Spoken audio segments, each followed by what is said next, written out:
Continuamos acá en Primera Página conversando con el viceministro de Energía Eléctrica y vicepresidente de Corpoelec, Franco Silva, hablando de cómo está el sistema eléctrico nacional. Le quería preguntar, ¿está una situación complicada con respecto a los precios del petróleo? ¿Va a sufrir quizás el presupuesto en materia eléctrica alguna modificación? ¿Se está planteando quizás también para subsanar este déficit de ingresos petroleros con un aumento en la tarifa del servicio eléctrico, por ejemplo? Fíjense, yo creo que algo importante, una fortaleza que tiene nuestro país en este momento, es que a pesar de los vaivenes del precio petrolero, el país cuenta con una serie de fondos de inversión que permiten la continuidad de los grandes proyectos de inversión del país. En este momento, todos los grandes proyectos estratégicos del sector eléctrico están en ejecución. Estamos en este momento modernizando lo que es Guri. Hay en ejecución 2 grandes contratos para la modernización de 11 de las 20 unidades. Eso ha sido un plan a lo largo de 20 años que se viene cumpliendo. Estamos acelerando el proyecto Tocoma con miras a empezar a llenar embalse este año y, Dios mediante, incorporar una primera máquina el próximo año. Iniciamos la modernización de la línea 765, que es la columna vertebral de nuestro sistema eléctrico nacional, donde termina la línea 765 en Yaracuy, que es como el cuello de botella en este momento del sistema eléctrico. Se acaban de iniciar 2 grandes proyectos de desarrollo de líneas de transmisión y distribución en los estados Cojedes y Portuguesa, que va a beneficiar a todo el occidente del país. Estamos haciendo cierre de ciclo de 3 unidades, 2 de Indiurquía aquí en Miranda y una de la planta Don Luis Zambrano en El Vigía, lo cual va a incorporar, digamos, cantidad de megavatios al sistema. Y bueno, hemos estado, ya este año se han incorporado 1.183 megavatios entre unidades que estaban paradas por necesidades de reparación, como unidades nuevas, como es el caso de la segunda unidad ya de la nueva planta termoeléctrica Antonio José de Sucre en Cumaná, y también acabamos de incorporar la segunda unidad de la planta hidroeléctrica Fabricio Ojeda en Mérida. Viceministro, ¿qué factores influyen para que continúen, sobre todo en ciudades del interior del país, los continuos apagones? Hay denuncias de que hay bajas en la electricidad o cortes que no fueron avisados y esto genera pues daños en los equipos. Y precisamente me voy a permitir presentarle a usted preguntas de algunos de nuestros televidentes con respecto a este tema en particular. Quiero preguntar al invitado, ¿qué podemos hacer cuando hay cortes inesperados y se nos dañan los equipos?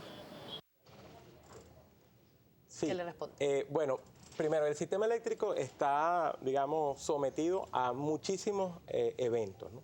La gran mayoría de los eventos que ocurren no tiene impacto en el usuario, precisamente porque se trata de desarrollar las redes con elementos redundantes que permitan que cuando se afectan unos elementos, líneas de transmisión, distribución o unidades de generación, haya alternativa y el usuario no se vea afectado. Sin embargo, bueno, en ocasiones, sobre todo en ciertos periodos del año, por ejemplo, en los periodos de extrema sequía ocurren muchos incendios forestales en el país. Eso suele afectar las líneas eléctricas y ahí llamamos un poco a la conciencia también, porque muchas veces esos incendios son provocados. Pasa, por ejemplo, con cierto tipo de desarrollo agrícola que se incendia, digamos, por razones de la práctica agrícola y eso puede afectar las líneas eléctricas. También cuando hay intensas lluvias, bueno, suelen haber desplazamientos de tierra que afectan. Entonces, en ese momento lo que se hace, si hay una afectación del servicio, es atender de manera prioritaria esa afectación del servicio. Para eso también nos hemos estado preparando, mejorando el nivel de operatividad del Sistema Eléctrico Nacional. Por ejemplo, ahorita hemos incorporado 1.024 nuevos vehículos, renovando la flota de Corpoelec para poder atender de manera más inmediata estas afectaciones. Hay mucho por trabajar, especialmente en lo que es la red de distribución. Nos hemos fortalecido mucho en estos últimos años en la parte de generación y también en transmisión, pero tenemos un gran reto en la parte de distribución, que son todas las líneas de baja, media y baja tensión que llegan, digamos, hasta nuestros hogares, donde, bueno, hay muchos tramos que tienen ya cierta obsolescencia y ahí tenemos que hacer grandes inversiones que toman varios años para renovar todo ese parque. Viceministro, llama la atención y en algunas oportunidades representantes del Colegio de Ingenieros de Venezuela han denunciado las tomas ilegales en sectores populares. esa, como decimos coloquialmente, esa maraña de cables que uno puede ver en sectores populares. ¿Es viable que el Ministerio de Energía Eléctrica pueda regular este consumo ilegal y cuánto se pierde? ¿Ustedes han medido cuánto se pierden estas tomas ilegales? Sí, efectivamente hay una permanente actuación tanto de Corpoelec como del Ministerio del Poder Popular para la Energía Eléctrica en cuanto a lo que es fiscalizaciones de, por ejemplo, usuarios que están conectados de manera ilegal. La mayoría de la gente siempre repite las conexiones ilegales, pero si supieran que a nosotros lo que más nos preocupa a veces es las prácticas irregulares de grandes usuarios, que generalmente significan pérdidas mucho más significativas que las que pueden haber en sectores populares. Entonces, en todos los casos se está trabajando para regularizar lo que es la prestación del servicio eléctrico, de manera que la gente también tenga un mejor servicio. No tiene sentido la toma irregular. Primero, porque se arriesga la vida de la persona que hace eso, ¿no? Y eso es algo importante. Nosotros tenemos la idea de avanzar en una campaña de concientización, porque muchas veces intervenir las líneas eléctricas es a riesgo de la vida. Con frecuencia pasan muertes por personas electrocutadas por estar interviniendo el sistema eléctrico. Y también la calidad del servicio no es la mejor cuando se está conectando de manera ilegal. Entonces, si tenemos un servicio que además es un servicio que tiene un alto componente de subsidio, ¿por qué arriesgarnos a una conexión ilegal? ¿No está previsto entonces aumentar la tarifa eléctrica en los próximos meses? Fíjense, actualmente, y lo ha anunciado el ministro, se está haciendo evaluación del tema de la banda verde.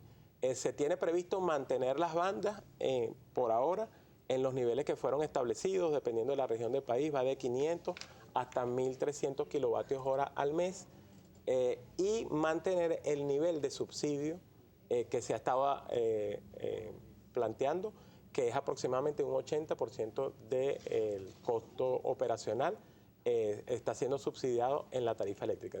Entonces, es un tema, digamos, que se evalúa, se someten propuestas, pero se va a mantener tanto los niveles de la banda como los niveles de subsidio. Viceministro, me voy a permitir presentarle otra de las preguntas que recogió nuestro equipo de producción en la calle sobre alguna de las personas que opinan sobre el sistema eléctrico nacional. ¿Qué podríamos hacer con los costos tan elevados de los bombillos ahorradores? Sí, bueno, con el tema de bombillos ahorradores hay un plan que tiene el propio Ministerio del Poder Popular para la Energía Eléctrica de sustitución de bombillos incandescentes por bombillos ahorradores. En el caso de esos planes que en estos últimos 2 años se han implantado o sustituido ya 33 millones de bombillos, esos bombillos son totalmente gratuitos. Ciertamente los bombillos en el mercado tienen un costo alto, hay planes de instalar fabricación en Venezuela de bombillos, ya estamos planteándonos bombillos LEDs en lugar de bombillos ahorradores de lo que hemos usado hasta ahora. Y la pregunta del joven anterior que me había quedado pendiente, para proteger los equipos, fundamentalmente tener equipos reguladores que puedan prevenir lo que es cualquier pico en la corriente. Eso ayuda a proteger los equipos. Tenemos otra de las inquietudes de los usuarios del Sistema Eléctrico Nacional que recogió el equipo de Primera Página. Yo quisiera preguntarle al señor invitado cuáles son los planes que tiene Corpoelec para suministrar el suministro eléctrico, las fallas que tienen ellos. Sí, bueno, comentamos ya todo lo que son los proyectos de inversión. Creo que lo otro importante es el fortalecimiento de la empresa Corpoelec como empresa operadora, con la mejora de la operatividad de su flota, con la mejora de lo que son los niveles de inventario de los materiales. También hemos mejorado el nivel salarial de nuestros trabajadores de manera importante. La parte de formación, ahorita por ejemplo tenemos un contingente de trabajadores formándose en China para la operación de la nueva unidad 6 de Planta Centro. Entonces, hay muchas cosas positivas que están ocurriendo dentro del sector eléctrico, elementos de innovación también. Por ejemplo, me gustaría comentar el desarrollo de un artefacto no tripulado, un artefacto volador no tripulado, que es un desarrollo que se está haciendo a través de la Fundación Fundelec del Ministerio y la Universidad Simón Bolívar, con miras a poder hacer supervisión de líneas de transmisión, y eso es algo desarrollado totalmente en Venezuela. Bien, viceministro, me toca hacer nuevamente una pausa comercial. Les recordamos que estamos conversando con Franco Silva, viceministro de Energía Eléctrica. Al regreso de esta pausa vamos a contar con su participación a través de @primerapágina, así que escríbanos que ya venimos.